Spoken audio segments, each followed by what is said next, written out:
प्रभातम छात्राओं, मैं वीरेंद्र पांडे आज कक्षा षष्ठम वर्ग की छात्राओं को संस्कृत व्याकरण के अंतर्गत कारक प्रकरण बताने जा रहा हूँ, जिसे आप सभी छात्राएं ध्यानपूर्वक श्रवण करेंगे। कारक किसे कहते हैं, कारक क्या है, तो जानें।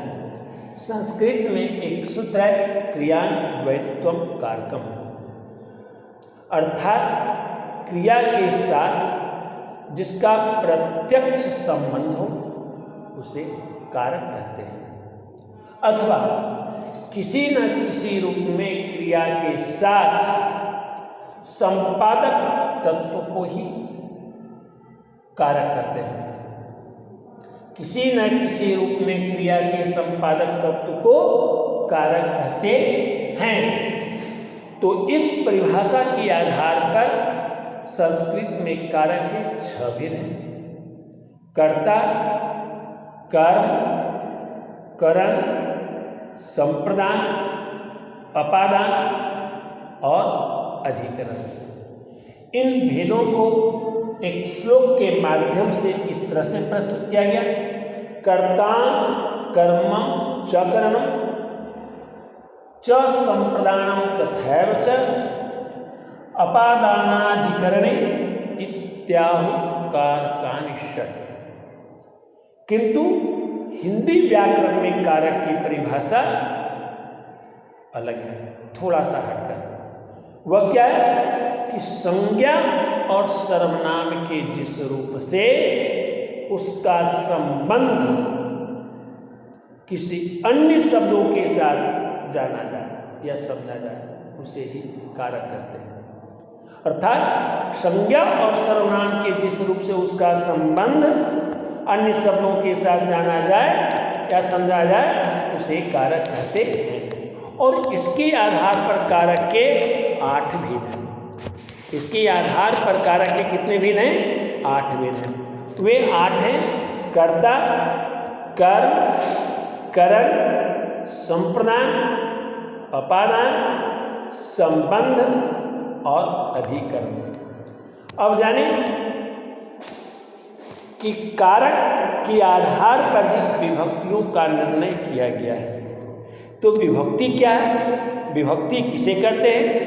तो संज्ञा और सर्वनाम के जिस रूप से उसके लिंग, वचन और कारक का बोध हो उसे विभक्ति कहते हैं। विभक्तियां 7 हैं। कर्ता कारक की विभक्ति प्रथमा और इसके परसर्ग अर्थात विभक्ति चिन्ह में। कर्म कारक की विभक्ति है द्वितीया और इसके विभक्ति चिन्ह को। कर्म कारक की विभक्ति है तृतीया और इसके विभक्ति चिन्ह से, द्वारा के अर्थ में। संप्रदान कारक की विभक्ति है चतुर्थी और इसके विभक्ति चिन्ह को के लिए। अपादान कारक की विभक्ति है से और इसके विभक्ति चिन्ह अर्थात इसका परसर्ग है से, जुदाई के अर्थ में, विच्छेद के अर्थ में। संबंध कारक की विभक्ति है का, के, की, रा, रे, री। वही अधिकरण कारक की विभक्ति है सप्तमी जिसके विभक्ति चिन्ह में और पर। अब हम इन उदाहरण के माध्यम से कारक को समझें कि कारक क्या है। जैसे सह पठति, वह पढ़ता है, तो सह यहाँ कर्ता पद है और पठति क्रियापद है। तो सह का पठति क्रियापद के साथ प्रत्यक्ष संबंध है, इसलिए यहाँ सह कारक है, कर्ता कारक।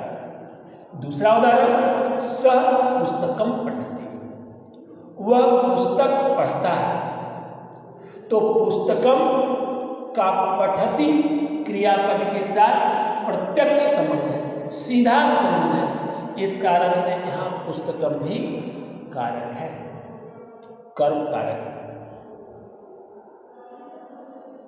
तीसरा उदाहरण देखते हैं, राम कलमे लिखते। राम कलम से लिखता है, तो कलमेन का क्रियापद लिखती के साथ प्रत्यक्ष संबंध है।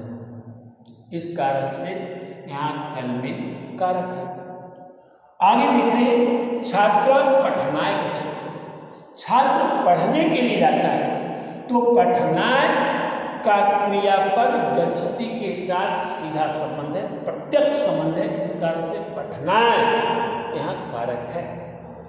आगे, सह विद्यालयात् आगच्छति।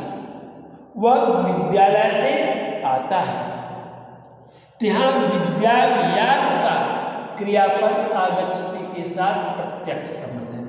इस कारण से विद्यालयात् भी यहाँ क्या है, कारक है। सह क्रीडा क्षेत्रे खेलति।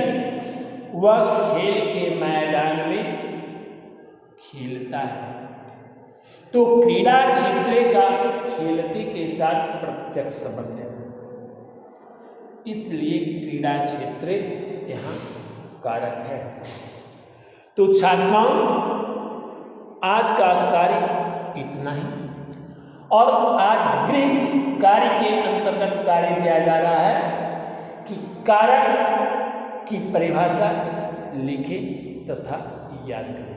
दूसरा, कारक के भेदों को लिखें और इन भेदों की विभक्ति एवं विभक्ति चिन्ह लिखें। सब धन्यवाद।